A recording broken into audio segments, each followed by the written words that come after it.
بسم اللہ الرحمن الرحیم۔ السلام علیکم ورحمۃ اللہ وبرکاتہ۔ ہاں، الافی نے کہا تھا میں یہ کر سکتا ہوں۔ اس طرح باغی عربوں کا سردار محمد حارث الافی راجہ داہر کے ساتھ تھا۔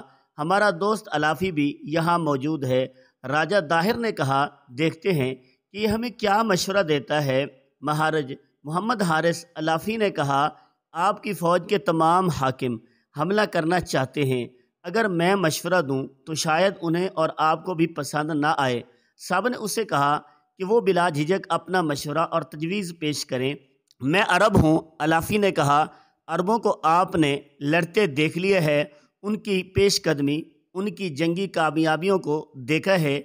آپ نے ان میں اپنے آدمی بھیجے کہ وہ وہاں تباہی مچائیں، لیکن آپ کو کامیابی نہ ہوئی سوائے ایک منجیک کے جو آپ کے آدمی وہاں سے چوری کر کے لے آئے تھے۔ آپ سمجھتے ہوں گے کہ عربوں کے متعلق اور ان کی جنگی قابلیت کے متعلق سب کچھ جان لیا ہے، لیکن ان کے متعلق آپ بہت کچھ نہیں جان سکے۔ جو میں جانتا ہوں وہ آپ نہیں جانتے۔ کیا تم یہ کہنا چاہتے ہو کہ عربی فوج گھوڑوں کے بغیر ہمارا مقابلہ کر سکے گی؟ راجہ داہر نے پوچھا کیا عرب کے پیارے ہمارے ہاتھیوں کو بھی پسپا کر دیں گے؟ مہاراجہ الافی نے کہا اسی ملک کے ہاتھی تھے جو فارس کے آتش پرستوں نے مسلمانوں کے خلاف چٹانوں کی طرح ان کے سامنے کھڑے کر دیے تھے۔ ان کی مہاوت بھی آپ کے ہیں، ملک آپ ہی کے ملک کے تھے۔ ان ہاتھیوں کی سونڈوں پر اہنی خول چڑھے ہوئے تھے اور باقی جسم کے ارد گرد اہنی زنجیریں لگ رہی تھی۔ وہ قادسیہ کی لڑائی تھی۔ کیا آپ کو معلوم نہیں کہ عرب کے مسلمانوں نے ان ہاتھیوں کو کس طرح میدان جنگ سے بھگایا تھا؟ ہمارے پیادوں نے ان ہاتھیوں کے سونڈیں کاٹ دی تھی۔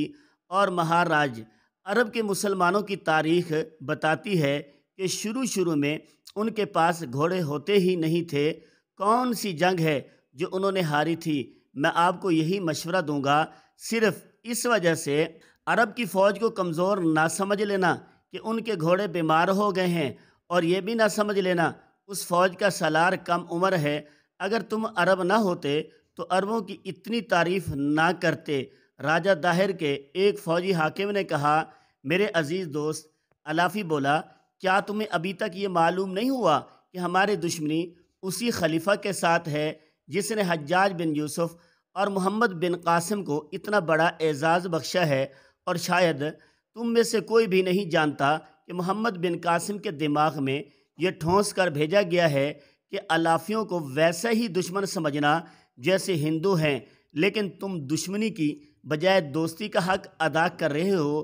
اسی فوجی حاکم نے کہا تمہیں یہ کہنا چاہیے تھا کہ میرا پورا قبیلہ تمہارے ساتھ ہے، تم ہمارے رسم و رواج نہیں جانتے۔ الافی نے کہا دشمنی انسانوں کی ہوتی ہے، اس زمین کو دشمن نہیں سمجھا جاتا جس پر انسان پیدا ہوتے ہیں۔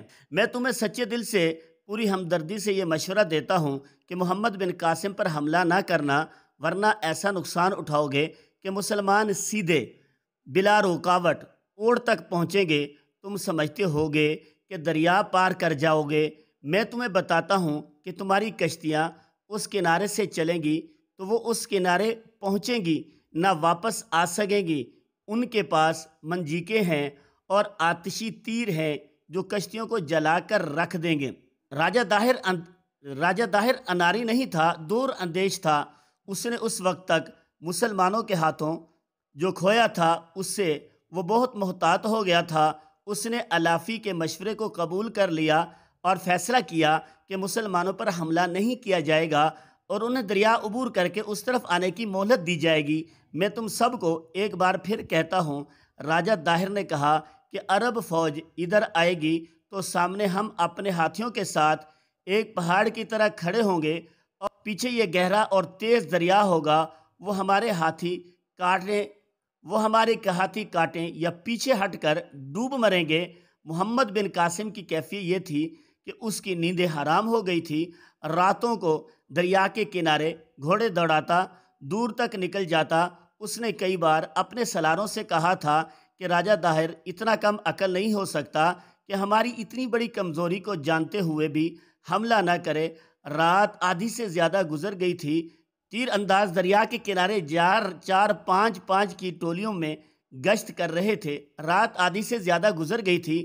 تیر انداز دریا کے کنارے چار پانچ پانچ کی ٹولیوں میں گشت کر رہے تھے۔ ان کی نظریں دریا کی وسعت کو دیکھ رہی تھی۔ دریا میں ذرا سی بھی کوئی غیر معمولی آواز اٹھتی تو جو تیر انداز یہ آواز سنتے چونک کر رہ جاتے، دریا کی لہروں کو غور سے دیکھتے اور اس وقت تک وہاں سے ہٹتے جب انہیں یقین ہو جاتا کہ کسی دریا کی مخلوق نے سر باہر نکالا اور ڈبکی لگا گئی تھی۔ تیر اندازوں کی ایک ٹولی چلتے چلتے رک گئی۔ دریا کی سطح پر انہیں ایک سایہ تیرتا نظر آیا۔ وہ رک کر دیکھنے لگے۔ سایہ آگے ہی آگے بڑھتا آ رہا تھا۔ پھر صاف نظر آنے لگا کہ یہ ایک چھوٹی کشتی ہے۔ دو آدمی کشتی کو چپوں سے کھینچ رہے تھے۔ تیر انداز بیٹھ گئے تاکہ کشتی والے انہیں دیکھ نہ سکیں۔ پانی کا بہاؤ بڑا تیز تھا۔ کشتی کچھ آگے جا کر کنارے لگی اور دو آدمی کشتی میں سے نکل کر تیر انداز جھکے چھپتے چھپتے ان تک پہنچے اور انہیں گھیرے میں لے لیا۔ ان دونوں نے عربی زبان میں بات کی۔ لب و لہجہ بھی عربی تھا، لیکن صرف عربی زبان سے یقین نہیں کیا جا سکتا تھا کہ یہ دوست ہیں اور دشمن۔ یہ دوست ہیں اور دشمن کے آدمی نہیں ہیں۔ انہوں نے کہا کہ وہ محمد بن قاسم کے پاس جانا چاہتے ہیں۔ تیر اندازوں نے انہیں پکڑ لیا اور مشکوک آدمیوں کی حیثیت سے انہیں خیمہ گاہ میں لے گئے۔ وہاں کے سنتریوں کے حوالے کر کے خود دریا کے کنارے آ گئے۔ انہیں شعبان سقفی کے حوالے کیا گیا۔ انہوں نے بتایا کہ وہ اپنے سردار محمد حارث علافی کی طرف سے آئے ہیں۔ شعبان سقفی نے خفیہ رابطے علافی کے ساتھ تھا۔ شعبان سقفی کا خفیہ رابطہ علافی کے ساتھ تھا۔ وہ یقیناً ان آدمیوں کو جانتا ہوگا۔ وہ اسی وقت انہیں محمد بن قاسم کے پاس لے گیا۔ محمد بن قاسم بہت کم سوتا تھا۔ اس نے سب سے کہہ رکھا تھا کہ وہ سو جائے تو رات کسی بھی وقت اس کی ضرورت محسوس ہو تو اسے جگا لیا جائے۔ کیا خبر لائے ہو؟ ابن قاسم نے ان دو آدمیوں کو اپنے خیمے میں بٹھا کر پوچھا۔ ہمارے سردار نے آپ کے نام پیغام دیا ہے۔ ان دونوں میں سے ایک نے کہا، اس نے کہا ہے کہ راجہ داہر کو اس نے منوا لیا ہے کہ وہ آپ پر حملہ نہ کرے۔ کیا اس نے راجہ داہر سے درخواست کی تھی کہ انہیں سالار اعلیٰ؟ اس آدمی نے کہا کہ ہمارے سردار نے راجہ داہر کو مشورہ دیا ہے کہ اس نے مسلمانوں کے خیمہ گاہ پر حملہ کیا، اسے بہت زیادہ نقصان اٹھانا پڑے گا۔ علافی کے ان دو آدمیوں نے محمد بن قاسم کو وہ تمام باتیں سنائی جو راجہ داہر کے ساتھ علافی کی ہوئی تھی، اور داہر کے اپنے فوجی حاکموں نے اسے جو مشورہ دیے تھے وہ بھی سنائے۔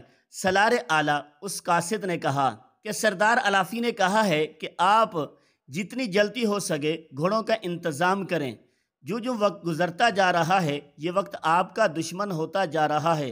سردار نے کہا کہ مجھے بہت افسوس ہے کہ میں آپ کو گھوڑے نہیں دے سکتا، کیونکہ داہر کو پتہ چل جائے گا، پھر میں آپ کی یہ مدد بھی نہیں کر سکوں گا جو اب کر رہا ہوں، اور آپ کو یہاں کے اندرونی حالات اور خفیہ باتوں کا علم ہوتا جا رہا ہے۔